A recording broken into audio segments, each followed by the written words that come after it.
¿Cómo están ustedes? Bienvenidos a nuevamente en este comienzo de semana, este nuevo programa de Tele13 Radio en el que vamos a conversar sobre nuevos temas, pero también queremos hacer nuevas reflexiones sobre los temas de siempre. Los voy a acompañar durante 30 minutos para que hablemos con los hombres y mujeres que se hacen preguntas que van más allá, preguntas que buscan otro tipo de respuestas y que nos llevan a correr la barrera de la contingencia con sus nuevas miradas y nuevos diálogos. Y esta nueva semana queremos comenzarla hablando sobre factchecking.cl, una iniciativa de verificación de discurso público que partió hace 7 años al alero de una cátedra de periodismo de la Facultad de Comunicaciones de la Universidad Católica, en la cual los alumnos trabajan como verificadores de contenido. Para hablar de esto y más, les presento a nuestro invitado. Nombre: Enrique Núñez. Ocupación: Académico de la Facultad de Comunicaciones de la Universidad Católica y editor general de factchecking.cl. Principales verificaciones: Cuenta pública 2020 y COVID-19. Rol en pandemia: Han chequeado el contenido que se ha viralizado en las redes sociales y servicios de mensajería en relación al coronavirus. Además, han verificado las afirmaciones de personalidades de la opinión pública sobre el COVID-19, como también la cuenta pública 2020 del presidente Sebastián Piñera. Enrique, bienvenido nuevamente. ¿Cómo estás? Gracias por estar con nosotros. Muy bien, Connie, muchas gracias a ti por esta invitación. Feliz de conversar de fact-checking. Oye, primero partamos por saber quiénes son y de dónde salen, porque esto aparte como una clase, ¿cierto? Como un ramo en realidad, como una cátedra en rigor, pero es un ramo que crearon en la Facultad de Comunicaciones allá por el año 2013. Me acuerdo que, porque nosotros en Canal 13 trabajamos con ustedes en su minuto, fue para unas elecciones, ¿cierto? Lo primero que hicimos fue una cuenta pública de Bachelet y después hicimos los debates presidenciales y después empezamos a hacer las cuentas públicas todos los años y ya en 2017 empezamos a experimentar con otras cosas. Hicimos todos los candidatos de todos los que estaban compitiendo en todos los debates de la elección 2017 y empezamos a probar con ciertas cosas que la contingencia nos entregaba, como por ejemplo contenidos virales que llegaban a través de videos, redes sociales, y eso nos llevó y nos preparó para poder cubrir ahora el COVID-19, por ejemplo. ¿Cuál es la importancia de chequear datos? ¿Por qué es importante tener fact-checking, Enrique? Para que le expliquemos y le contemos a la gente. Para construir confianza. Eso es lo primero.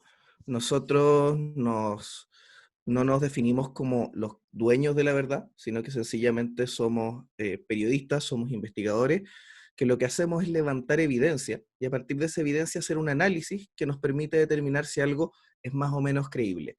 Y lo que nosotros buscamos son dos cosas que son fundamentales. La primera, respecto a las autoridades, cuando nosotros hacemos fiscalización en el fondo, tomamos la frase de una autoridad y vemos si los datos que entrega esa autoridad son fidedignos o no, es usar un rol de perro guardián, en el fondo, convertirnos en los perros guardianes delegados de la ciudadanía y generar una cultura de fiscalización. Es decir, que las autoridades se acostumbren también a ser fiscalizadas. Y en segundo lugar, algo que ha tenido que ir enseñándose y aprendiendo, ¿cierto? Porque en general, por lo menos en nuestra cultura, en otros países, no sé, estoy pensando en Estados Unidos, esto es bastante más normal, pero aquí ha costado que las autoridades entiendan que tienen que ser fiscalizadas. nosotros hemos trabajado fiscalizando dos gobiernos. Hemos fiscalizado a Michelle Bachelet y a Sebastián Piñera, y en los dos gobiernos hemos tenido las mismas experiencias. Al comienzo, cuando contactábamos, por ejemplo, a las carteras para pedir que se nos transparentara un dato que se había utilizado en algún discurso, ellos pensaban que nos estaban haciendo un favor a nosotros. Con el tiempo se dieron cuenta que éramos nosotros los que le estábamos dando la oportunidad a ellos de transparentar su dato para no quedar mal en la nota. Y eso es un cambio de cultura que incluso lo hemos visto con los años. Ahora ya saben que existimos, saben que nos tienen que dar el dato, porque si no nosotros igual tenemos otras herramientas para llegar a esa información por fuentes abiertas. Bueno, Enrique, tú decías que, claro, que la importancia de esto y por qué es importante el chequeo de datos es la confianza. Tú, en el momento de escribir como la filosofía, ¿cierto?, del proyecto en el sitio, dices, estamos convencidos de que ciudadanos mejor informados construyen una sociedad con menor polarización, mayor diálogo y en la que se puede avanzar en la confianza mutua, una necesidad que se hace especialmente latente en el contexto actual que experimenta Chile. ¿Por qué hoy, estoy pensando, tras el estallido social, y ahora con la pandemia es tan importante, es más importante el fact-checking? Porque por un lado está la fiscalización y por otro lado está combatir la desinformación. Ujú. En ese sentido, la desinformación funciona en un ecosistema, así como a nosotros nos enseñaron en ciencias biológicas o en ciencias naturales en el colegio, que estaban todas las especies, toda la información convive ahí. Y el ecosistema de la información se puede contaminar fácilmente con desinformaciones y pierde su equilibrio. Por lo tanto, lo que nosotros hacemos los fact-checkers es ser ecologistas dentro de este ecosistema. Nosotros vamos a limpiar el ecosistema y además queremos que la gente se acostumbre a adquirir ciertos hábitos como el reciclaje, por ejemplo, que es verificar si las fuentes que llegan o si lo que me está llegando por WhatsApp, si lo que me llega por redes sociales, tiene fuentes fidedignas. Y cuando las sociedades tienen más incertidumbre y están más polarizadas, como ocurre con una pandemia o como ocurre con un estallido social, suele ocurrir que la desinformación se vuelve cada vez más intensa. ¿Por qué? Porque hay más burbujitas de personas que solo comentan todo desde un punto de vista, ya sea político, ideológico, o porque hay mucha ansiedad y las personas empiezan a buscar respuestas respecto a cómo actuar. Y en ese ecosistema que está tan repleto de información, ¿cierto? La gente, tú dices, se debiera acostumbrar a no creerse cualquier cosa, en el fondo es un poco eso, o a cuestionar, o a desconfiar, siempre es una palabra como fea, pero en el fondo es un poco eso, es poner en duda lo que me están diciendo, o por lo menos saber preguntarme de dónde viene, porque probablemente si tiene un interés, si alguien me está mandando una información, por ejemplo, falsa. ¿Cómo lo hacen ustedes? ¿Cuál es la metodología para en ese ecosistema tan bombardeado de información hacer este fact-checking? Bueno, lo primero que nosotros hacemos es plantearnos desde una perspectiva muy humilde y ver primero cuál es la evidencia disponible y no buscar tener previamente una respuesta a cuál va a ser el veredicto de esta historia. Eso es lo primero y es lo que le aconsejamos además hacer a toda la Ujú. gente. Es decir, enfrentarse al contenido sin tener un prejuicio respecto a ese contenido. O sea, Después sin una nosotros tesis en el fondo. sin la tesis, exactamente.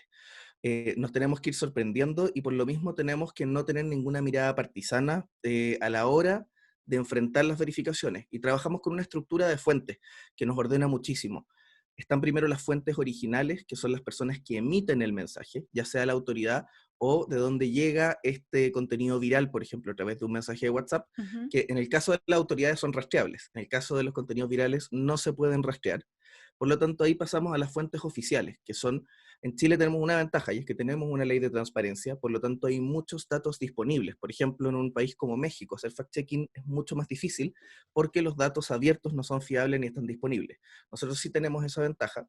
Y en segundo lugar, pasamos a trabajar con fuentes alternativas. Una vez que ya tenemos los datos oficiales, llamamos a todas las fuentes que nos ayudan a poner en contexto, a entender y a interpretar, que son los expertos, y trabajamos siempre idealmente con más de un experto, porque también sabemos que hay expertos con agendas políticas, económicas, etcétera. Entonces tratamos de sumar estas miradas. Y sabemos también que hay cosas que no se van a poder chequear. Si, por ejemplo, entre los expertos no hay consenso, nosotros tenemos una calificación que es un inchequeable, que sería creíble, pero faltan datos, o no hay consenso Ya, entre los especialistas. ya. O sea, no siempre se puede llegar así. Esto es verdadero o falso. ¿El Exactamente. fact-checking se puede simplificar en eso? ¿Esto es verdadero o falso o es más sofisticado que eso? Las respuestas que dan. Hay una discusión gigantesca al respecto. Mm. Por ejemplo, el primer polígrafo que se creó fue Ujú. creado por un proyecto en Estados Unidos que se llama PolitiFact, que lo creó Bill Adair y que él es famoso por haber creado este polígrafo. Y en su momento el polígrafo fue muy cuestionado porque decía, está simplificando todo el discurso público en algo. Pero ¿qué hemos aprendido del polígrafo?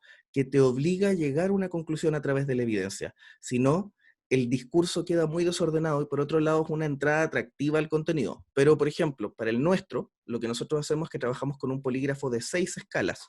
En cada una de estas escalas está muy estudiado respecto a cuáles son las posibilidades que da el discurso público. Muchas veces lo que nos hemos encontrado, y también nos pasó con el COVID, en que había elementos que se anclaban en alguna evidencia de la realidad, pero de que después era exagerada o era malinterpretada.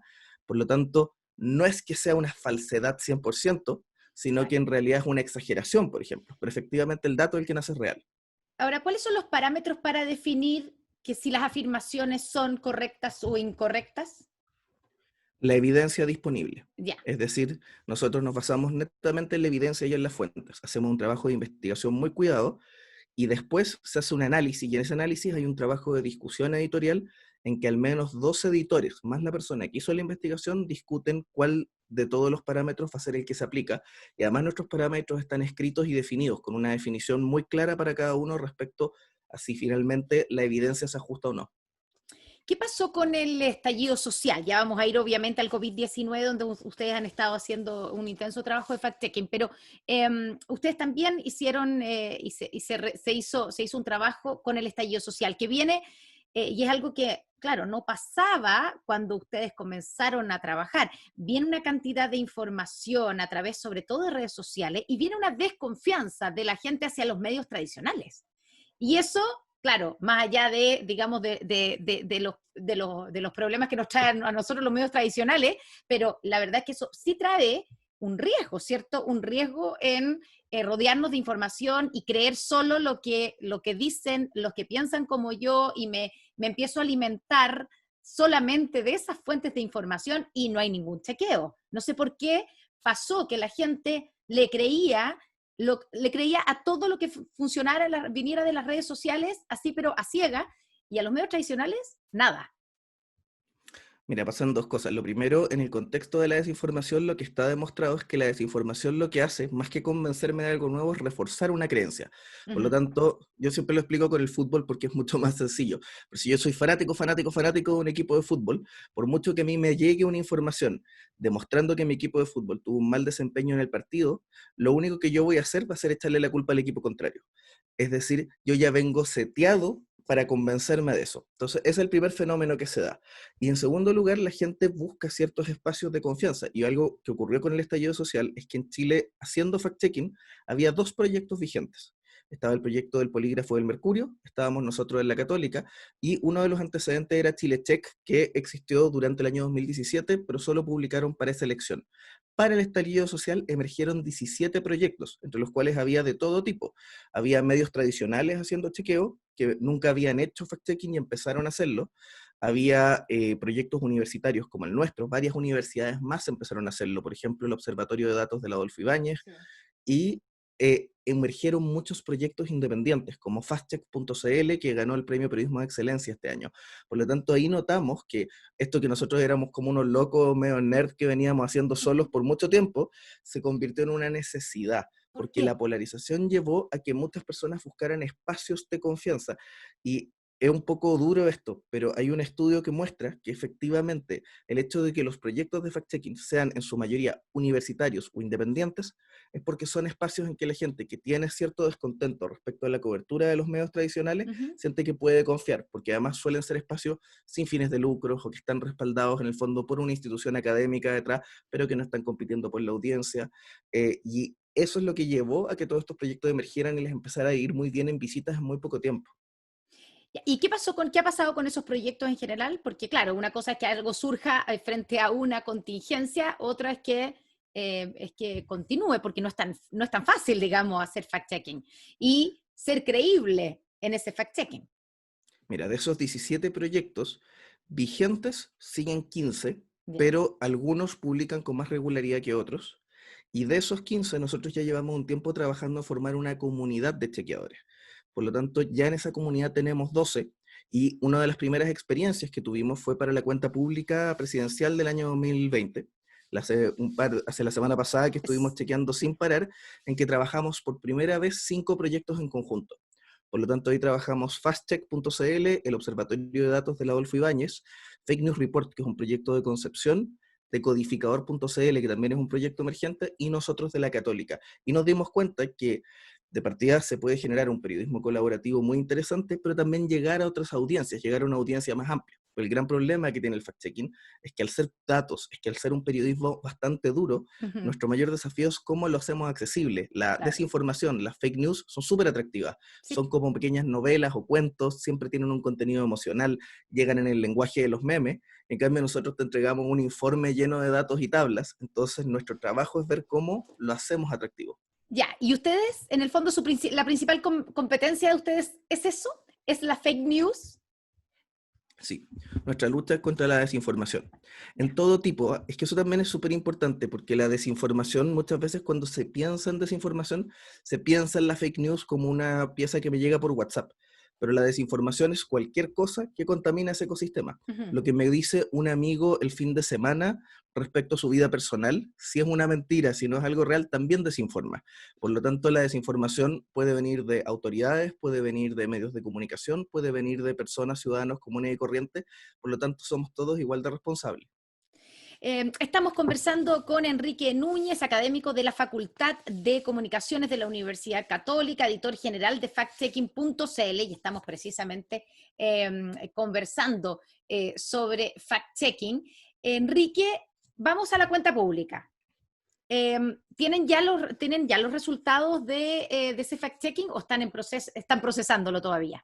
No, ya están todos los resultados, ¿Ya? están todos en el sitio. Hicimos un sitio especial entre todos los proyectos que se llama factcheckingcuentapublica.cl y están en el hashtag verificachile. Como suele ocurrir, la mayoría de los comentarios, o sea, en general de los resultados, suelen ser verdaderos, lo que para nosotros nos parece bastante tranquilizador. En el fondo, Ya. nuestra pega tampoco es pillar a los políticos, es decir, para nosotros que la mayoría de los mensajes que entregan los políticos sean verdaderos, habla de un Estado, de una democracia todavía medianamente sana. Pero sí, si uno sumara dentro de esos resultados, por ejemplo, la cantidad de imprecisos, la cantidad de falsos y la cantidad de inchequeables, que fueron las categorías que ocupamos, en ese caso sí efectivamente suman más que las verdaderas. Ah, ya. Por ejemplo, cuando tú hablas de imprecisiones, ¿de qué estamos hablando? A ver, te doy algunos ejemplos concretos que hubo dentro de esta Sí. cuenta pública en particular. Dentro de las imprecisiones, lo que suele ocurrir es que, por ejemplo, un dato está con problemas de fecha o que no está en el contexto adecuado. Te doy, incluso en el caso de los falsos, suelen ocurrir ese tipo de cosas. Te doy un ejemplo. El presidente habla de que muchos inmigrantes habrían entrado de manera ilegal al país en gobiernos anteriores. En realidad, los inmigrantes no entraron de manera ilegal. Lo que ocurrió es que entraron de manera legal, pero cuando ya estaban en Chile y venció el Ujú. periodo de la visa, se quedaron en una situación de ilegales. Por lo tanto, lo que se hace ahí es acusar a gobiernos anteriores, que en realidad se está acusando directamente al gobierno de Bachelet, Claro, porque tenemos Piñera-Bachelet, Piñera-Bachelet, al revés de hecho. sí. Y en ese caso en particular lo que se está haciendo es hacer una acusación por algo en que en realidad no hay evidencia para comprobarlo. Todo lo que muestra el servicio migratorio es que la ola migratoria vino de la mano con entradas legales, pero que la situación de esos migrantes en Chile era ilegal. Ahí hay un ejemplo, por ejemplo, de una imprecisión que termina deveniendo en falsedad, por ejemplo. Eso, claro, pero eso de frentón termina siendo una falsedad, po, Exacto. porque Te además doy otro, se está utilizando en el discurso. exactamente. Otro ejemplo, por ejemplo, de imprecisión tiene que ver con que el gobierno dice que esta cuenta pública presidencial fue muy legislativa, se mandaron muchos proyectos, se habló de muchos proyectos de ley. De hecho, nosotros tenemos un reportaje dentro del sitio con todos los proyectos de ley que se mencionan en la cuenta pública y el Ujú. estado de cada uno. Lo interesante es que dentro de eso, por ejemplo, el presidente habló de que desde el Ejecutivo nacieron muchas instancias para modernizar el Estado, pero estas instancias en realidad no nacen del Ejecutivo. De todos los proyectos de ley de modernización del Estado, uno solamente nació desde el Ejecutivo y todos los demás emergieron del Poder Legislativo. Ya, son Por lo mociones tanto, parlamentarias. eso es impreciso. Existen esas leyes, existen esos proyectos de ley y el Ejecutivo efectivamente emitió uno, pero no emergieron todos del Ejecutivo. Perfecto. ¿Qué falsedad hubo en la cuenta pública? A ver, algunas de las más destacadas, yo diría que esa de la inmigración fue una de las que a Mm. nosotros más nos llamó la atención. Otra de las que más nos llamó la atención es que tiene que ver, por ejemplo, con las zonas de riego y tiene que ver con el mal uso de algunos datos. Y eso también es algo que nosotros de verdad buscamos, que en algún minuto las autoridades puedan ocupar las mismas herramientas que ocupamos nosotros para informar mejor a través de sus discursos. Por ejemplo, se habló de las zonas habilitadas para riego, y en realidad estas hectáreas y zonas habilitadas para riego eh, responden a un dato del año 2007, que es el último censo agropecuario que se hizo, Claro. porque el censo agropecuario se hace cada 10 años, y en 2017 no se hizo. Por lo tanto, si consideramos un contexto de calentamiento global, donde íbamos a tener COP25, un dato 2007 ya no tiene ninguna validez. No sirve, por supuesto. Ya. Y ahí, en el fondo, lo que se hace en términos digamos, de la cuenta pública es, yo sé que esto ya entrar en la parte de valorizar, ¿cierto? ¿Por qué se hace? ¿Es lo que hay disponible o la sensación que tienen ustedes, digamos, de cuando, o realmente hay una utilización mala o una manipulación del dato? A ver, En ese caso nosotros o en lo otros, que... pero en general, lo que observan ustedes, digamos. A ver, yo te puedo decir, nosotros lo hicimos también en los debates presidenciales Ujú. con políticos de todos los colores políticos, y eso también para nosotros es súper importante. Sí. Nosotros fiscalizamos a todo el mundo, y lo que nos damos cuenta es que muchas veces hay una necesidad de parte de los políticos de ajustar los datos a una propuesta, Ujú. y a una propuesta que muchas veces, en el fondo, están haciendo lo que nosotros luchamos por no hacer, es ajustar ciertos elementos de fuentes disponibles a soportar o argumentar Mm. una propuesta que le quieren entregar a la ciudadanía para Claro, armar una buscan los narrativa. datos que confirman mi propuesta, que ayudan a mi tesis y Exacto. que, claro, pero usarlos de una manera puede ser incluso que sea, porque pueden ser datos verdaderos, pero están utilizados de una manera descontextualizada, por ejemplo. O con investigaciones de muy mala calidad. Uno de los Ya. casos emblemáticos que encontramos, por ejemplo, en los debates presidenciales, eran datos que estaban extraídos de Wikipedia y desactualizados, cuando ya las entidades internacionales de las cuales había salido el dato que estaba puesto en Wikipedia, habían puesto datos mejores dentro de su sitio.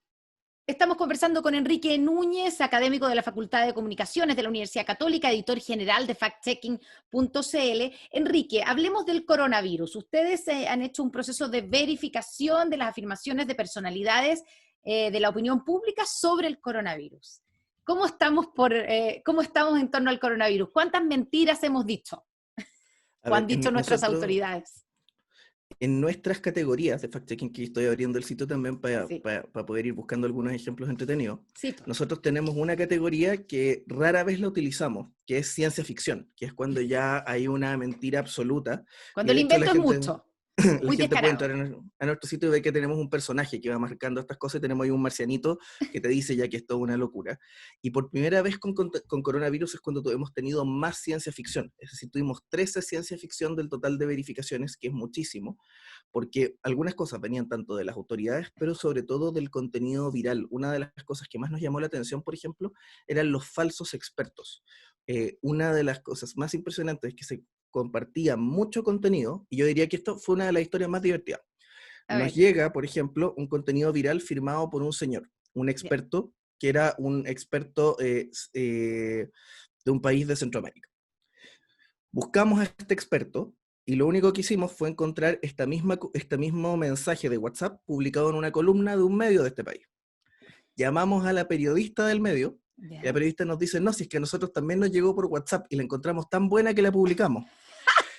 Y ahí buscamos al señor, y el señor no existía en ninguna parte, tenía unos perfiles de Facebook sin seguidores con una foto, y nunca supimos si este personaje existía o no existía, pero ya era una columna validada donde él hacía todo un análisis político, económico de lo que iba a pasar con el coronavirus. Entonces, eso también es muy fácil darle autoridad a un mensaje, Claro. poniendo un nombre, poniendo un título abajo, sin que nadie en realidad sepa si esta persona existe. Ya, qué otra así como ciencia ficción? ¿Qué otros mensajes cayeron ahí en esa categoría? A ver, varias. Por ejemplo, el uso de ciertos medicamentos.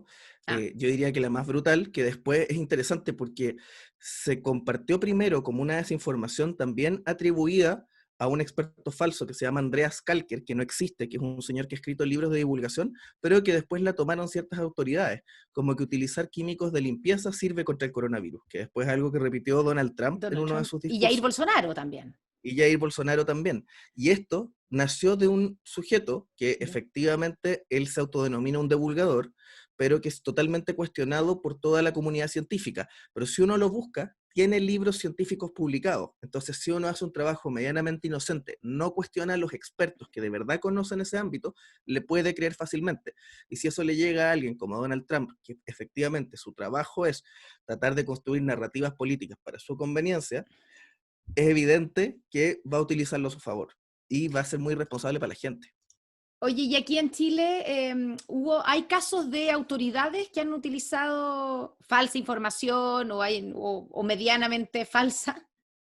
A ver, yo te nombraría quizá una de las más divertidas que tuvimos fue porque fue el que la repitieron tanto el diputado Florcita Motuda, como también Tomás Cox, el periodista, ¿Sí? y era que consumir agua con sal servía para combatir en Sí. el fondo los síntomas del coronavirus. Y eso está absolutamente comprobado médicamente que no fue así, también la verificamos. Lo que nos llamó la atención es que lo del coronavirus fue infinitamente más doméstico que, por ejemplo, cuando hacemos discurso público, muchas cosas que iban en la línea de la vida diaria y mucho respecto a la automedicación. Y Ya. eso es lo que nos parece más grave y más complicado. El dato, claro, porque además es muy peligroso. Sí, Exacto. sí. Y ahí, claro, y ahí también, bueno, hubo varias informaciones acerca de tomar no me acuerdo cómo es la palabra exacta, la hidrocloxiquina. La hidrocloxiquina, sí. También eso fue un caso como de desinformación, ¿cierto? Y, y es súper grave porque finalmente mucha de esa información tiene alta capacidad de transmitirse por lo siguiente, porque hay dos tipos de desinformación. Una que se define como es más fácil en inglés porque ellos tienen dos palabras. Tienen la disinformation, que es cuando es intencionada, y hay otra que es la misinformation, en que yo muchas veces lo comparto con buenas intenciones. Ah, Yo creo que al compartir este mensaje estoy ayudando. No sé si te acuerdas, por ejemplo, cuando fueron los incendios en el Amazonas y aparecieron muchas imágenes de animales en extinción dentro del Amazonas. sí. Estos animales en realidad no vivían en la selva amazónica, eran de otro contexto, pero la gente que compartió eso no lo hizo con la intención de desinformar. Ellos pensaban que estaban ayudando. Y ese es el fenómeno que se dio con el COVID. Estas cosas la gente pensó que estaba ayudando con datos fiables al compartir estas historias. Oye, se llama para que no me reten, Cloroquina, ¿o no? hidroxicloroquina, porque es bien complicado el nombre, por eso yo me adelanté, que sabía que no lo iba a poder pronunciar, pero esa es la hidroxicloroquina, que tanto Donald Trump como Jair Bolsonaro también le hicieron fama, ¿cierto? Le hicieron promoción. En ese sentido, estamos conversando con Enrique Núñez de la Facultad de Comunicaciones de la Universidad Católica y editor general de factchecking.cl. ¿Cuál es la intención? Eso es lo que también es interesante, porque tú dices, hay gente que comparte esta información falsa con buena intención. Eh, ¿Ustedes logran también ver y distinguir cuando es con mala intención de manipular de frentón a la gente o cuando es con buena intención? Sí, para nosotros es ¿Es posible hacer tremendamente ese chequeo también? Y para nosotros es tremendamente determinante cuál es la posición de la persona que lo está compartiendo, porque entendemos que cualquier figura pública, cualquier líder de opinión, tiene de partida herramientas para poder determinar si una información contiene evidencia fiable o no, tienen equipos, hay periodistas detrás, y también tienen una posición de poder y autoridad. Por lo tanto, somos mucho más duros en ese sentido porque hay una Ujú, responsabilidad obvio. respecto a lo que comparten. En cambio, sabemos que la gente común y corriente como uno, ciudadanos, y acá es súper importante también sobre la desinformación, ¿eh? Porque muchas veces se piensa que hay poblaciones más vulnerables que otras, pero todos podemos caer. Es decir, se piensa muchas veces en la tercera edad porque no tienen más alfabetización digital, pero pudimos ver hace poco, con una columna falsamente atribuida a Mario Vargas Llosa, que no era de él, que personas con doctorados y altamente educadas también la compartieron. Y en ese caso, lo que podemos hacer es ir educando a la población en cómo compartir información más fidedigna. A las autoridades hay que fiscalizarlas, porque Sí. ellos ya tienen esas herramientas. A la población común y corriente hay que educarle y por eso nosotros hacemos esa distinción y tratamos de ver, porque también implica en cómo presentamos esa verificación, explicándole a la gente, mire, usted puede haber compartido esto, pero se equivocó, no lo estamos castigando por esto. Ya, y en ese sentido, ¿cuáles son las recomendaciones para la gente? ¿Qué hace uno cuando le llega información? Uno digo, claro, uno como periodista yo tengo el deber, por supuesto, y la responsabilidad de verificar, y eso nosotros lo tenemos que hacer, parte de nuestro trabajo. Pero, y eso a nosotros nos cuesta mucho a veces hacer entender, que nos dicen, ¿por qué no ha publicado el video que sale? Inmediatamente la gente sospecha que estamos escondiendo algo, que estamos beneficiando a alguien o que queremos proteger a alguien. Pero la verdad es que muchas veces uno se demora en saber de dónde viene un video. Por ejemplo, me acuerdo en el estallido social, eso fue pan de cada día, porque nos mandaban videos y eran videos de repente que eran de otras protestas, de otros años, en otros contextos. Y es muy fácil caer en el fragor del día, de la noticia que ocurría, de la inmediatez también, porque las redes sociales son inmediatas, entonces te presionan al medio tradicional, que en el fondo tiene el deber de confirmar, para que publiquen. Pero a veces es muy difícil saber el origen de esos videos, y muchos de esos videos ocurría que no eran de ese momento. Y yo creo que, yo no sé cuántos cayeron, digamos, pero hubo errores en los medios, en ese sentido, en publicar cosas que no eran de ese momento. De hecho, muchos medios empezaron a incorporar por primera vez políticas de verificación Sí. interna a partir del estallido social, políticas que no tenían protocolo, empezaron a aprender los software que nosotros ocupamos para identificar si un video es real o no es real, o si una foto es real o no es real. Pero ahí el primer consejo, yo por eso me gusta la metáfora del ecosistema, es igual que el reciclaje, aplicar hábitos de consumo informativo. Si yo comparto un video que no está chequeado, es lo mismo que yo tiro un papel al suelo. Es exactamente lo mismo. Estoy contaminando. Por lo tanto, yo no puedo tirar un papel al suelo. Lo primero que tengo que hacer es buscar un basurero o sencillamente no ir a agarrar ese papel. Por lo tanto, lo que buscamos es que la gente, cuando le llegue algo, haga lo mismo que hacemos los periodistas, pensar un poco como periodistas. La primera herramienta tiene que ver con pensar y hacerse preguntas. ¿Por qué me están compartiendo esto? ¿Cuál es la intención de este mensaje? ¿Y dónde me lo están compartiendo? Si yo tengo un grupo familiar, por ejemplo, donde sé que hay un sesgo político determinado, si son todos apruebo o son todos rechazo, lo más probable es que la información que me esté llegando por ahí va a estar marcada hacia alguna de esas dos perspectivas y no va a tener una orientación objetiva. Por lo tanto, si yo comparto eso, es altamente probable que ese contenido esté dejando fuera información o esté dejando fuera cierto contexto. Después hay otro tipo de herramientas que son un poco más avanzadas, pero por ejemplo, así fácil, si la información, y lo vimos con el COVID, casi todas las desinformaciones de COVID tenían faltas de ortografía, estaban escritas completamente con mayúsculas, si había algún logo de alguna entidad, estaba mal puesto o estaba pixelado, la imagen era de mala calidad, y si uno iba a los sitios oficiales, si uno iba a la página de la OMS, si uno iba a la página del Colegio Médico, si uno iba a la página del Ministerio de Salud, que tiene también un especial, uno se daba cuenta de que esa información no estaba replicada en ninguna parte. Y ya un tercer paso es googlear, buscar en Google, buscar un poco más allá qué ocurre. Por ejemplo, este falso experto, que es el que puso de moda el consumir los productos de limpieza, si uno lo buscaba en Google, uno podía tarde o temprano darse cuenta de que el señor no era un experto con las credenciales necesarias. Pero eso lo tenemos que hacer todos. Esa es la recomendación. Solo una cosa más, Enrique, una de las grandes polémicas que ha habido durante el COVID ha sido efectivamente la veracidad de los datos. Hubo toda una polémica, ¿cierto?, entre periodistas, entre espacio público, también con el gobierno en su momento. ¿Ustedes pueden o han hecho esa verificación de esos datos, de efectivamente cómo están los datos entregados por las autoridades sobre cantidad de fallecidos, sobre nuevos casos? ¿Son confiables? A ver, nosotros de hecho en la verificación de la cuenta pública, cuando el presidente menciona los datos, decidimos hacer todo un reportaje contando toda esta trama que viene atrás del cuestionamiento respecto a los datos. Nosotros ya sabíamos que había un tema, porque hace mucho tiempo que nosotros no solo nos quedamos con los informes, es decir, nosotros en cada uno de los informes que nos llegan de fundaciones, entidades, etcétera, lo primero que tenemos que revisar es la metodología.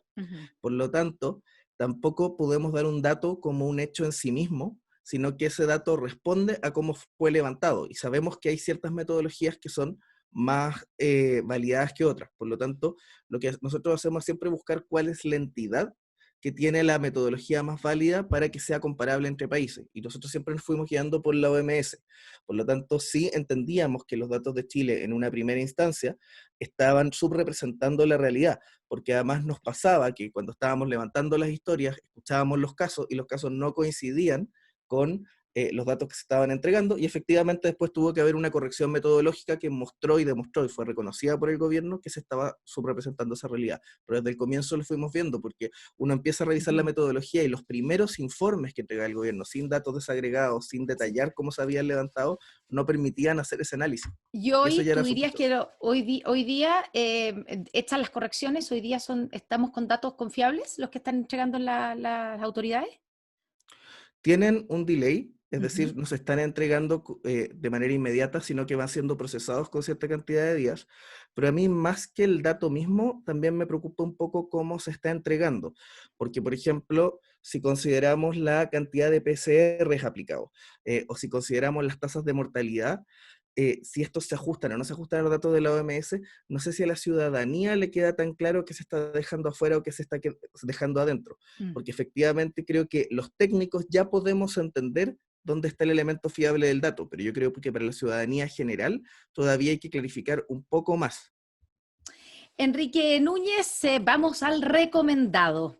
Si a alguien le interesa conocer más acerca de lo que estamos hablando hoy día durante este programa, ¿hay alguna página que nos pueda recomendar algún libro, un paper, un estudio para quienes quieran conocer, por ejemplo, el trabajo colaborativo que ustedes hicieron?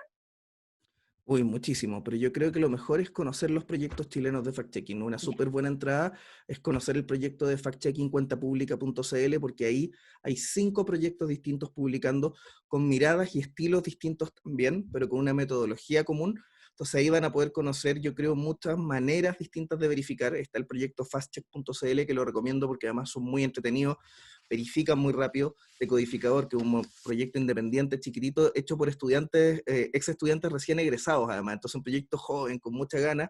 Fake News Report, que también tienen un podcast que es un poquito más irónico, y los 2 proyectos universitarios de la Universidad Adolfo Ibáñez y de la Universidad Católica. Ahí ya tienen una puerta de entrada para ir siguiendo proyectos de verificación e ir conociendo más dentro de los 15 que hay vigentes hoy día en Chile. www.factcheckingcuentapublica.cl. Enrique Núñez, muchas gracias por esta conversación de hoy, gracias por acompañarnos nuevamente, gracias a ustedes que nos siguieron por Instagram TV y también por la 103.3. Nos volvemos a encontrar mañana en otro capítulo de Nuevamente. Buenas noches.